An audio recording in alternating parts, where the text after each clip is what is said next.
Kulo terangno nggih, kulo suwun namun tersinggung. Ini masalah hukum agak sensitif, tapi tetap kulo terang. Dalam fikih Islam itu at-tabaddi itu haram. Jadi membedawikan diri itu haram. Jadi misalnya jenengan tiang Jogja kota, kemudian jadi wong putih, sing desa ngene apa contoh sing terkenal itu. Gunung Kidul. Hah? Tenggene kitab Bukhari ada bab ngeten, babut ta'aruf. Ta'aruf itu mendesokan diri, apa? Mendesokan diri. Ini kan ana keterangan, mon kula rungokno tenan nggih. Sing pokoke sing paham fikih rungokno, sing ora paham ya meksa Pak. Nabi itu orang mana coba? Tak jawab saja satu-satu nanti paham sendiri. Nabi itu orang mana? Mekah. Mekah itu disebut Quran Ummul Qura. Itu kota apa desa? Kota. Madinah juga akhirnya jadi Madinah. Madinah maknanya apa? Kota. Nah, di kota ini pusat pergesekan para petarung, baik petarung madhab atau petarung materi atau petarung babon atau petarung apa saja. Di sini kan ya wong rebutan wedok terus dadi amat. Pokoknya di kota ini pusat peradaban ya, pusat pertarungan, pusat persahabatan. Kalau orang sukses menguasai Jakarta, bisa menguasai seluruh Indonesia. Makanya kayak jadi mitos yang sudah jadi gubernur Jakarta ya potensinya bisa jadi presiden misalnya. Nah, ini rungokno tenan. Masalah ini hukumnya pengiran ini agak sensitif. Awas jangan salah apa. Kemudian misalnya Nabi itu di kota itu di Madinah. Dalam konteks Rasulullah di akhir nubuah kan di Madinah dulu di Mekah. Di sini kan ada pertarungan. Orang Nasrani, orang Yahudi itu ingin merebut Ka'bah. Nah, dihancurno ben gak ono sisa Islam. Ingin mengalahkan kota Madinah. Nah, dihancurkan gak ada sisa Islam. Sehingga orang yang kadung hidup di Madinah ini tidak boleh pindah di Gunung Kidul.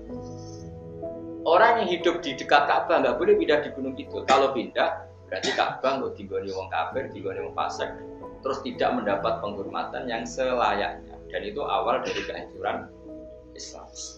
Sama, orang yang sukses di Jakarta, misalnya Nyun Sewu punya majelis Rasulullah, atau punya majelis maulid yang top, atau punya penggemar fikih yang top, itu sebaiknya nggak usah pindah di Gunung Kidul. Karena sekarang Jakarta itu niklab besar, tempat maksiat besar, orang dandutan blodor besar. Sementara yang besar-besar dari kebaikan juga banyak.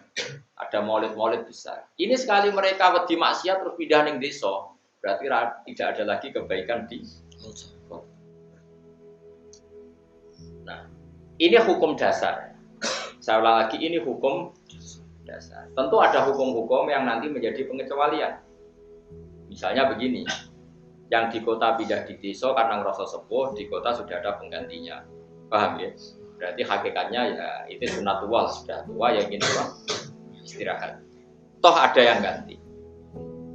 Nah, dulu orang-orang munafik itu seperti itu. Karuan Rasulullah itu di kota di Madinah. Ini rungokno gitu, terutama sing hafal Quran, sing kepengen ngaji fikih, ben ora dadi wong fasik. Rasulullah itu kan jelas di Madinah. Semua musuhnya Nabi itu ingin menguasai Madinah apa menguasai Gunung Kidul? Enggak, jawab saja. Madinah. Berarti pusat objek musuh itu adalah menguasai Madinah. Ketika Rasulullah mati-matian mempertahankan Madinah bersama Abu Bakar, Umar, Tolha, Zubair, orang munafik, ayo bangun Gunung Kidul, aman di Madinah. Itu disebut yawaddu law annahum baduna fil a'raf. Mereka berkeinginan jadi orang Bedui, maknanya orang yang enggak ngambil peran tanggung. Paham ya?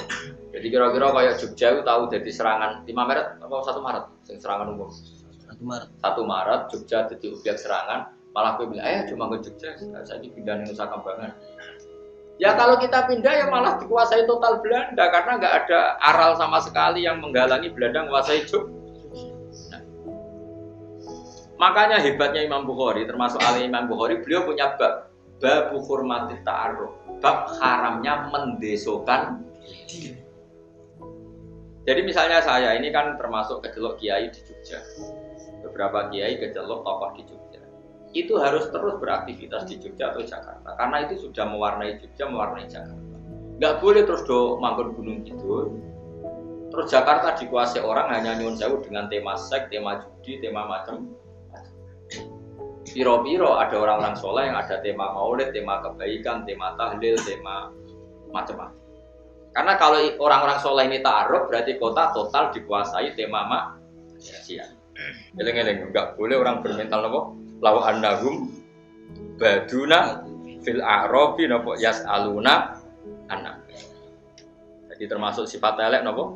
Enggak ngambil peran terus urip menutup diri. Ya tentu menjadi desa itu udah harus secara fisik. Misalnya tetap di kota, misalnya ada orang kiai top di kota manfaat tanpa ada emergensi, tahu-tahu menutup diri terus dia enggak ngelola masjidnya, enggak ngelola majelis taklimnya. Ini pun haram.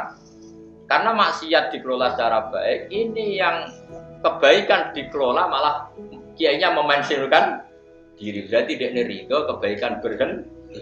Ya elek tuh, wong dunya itu Allah ngutus nabi, ngutus ulama itu ben ono kebaikan. Lah iki ana wong kebaikane jalan dihentikan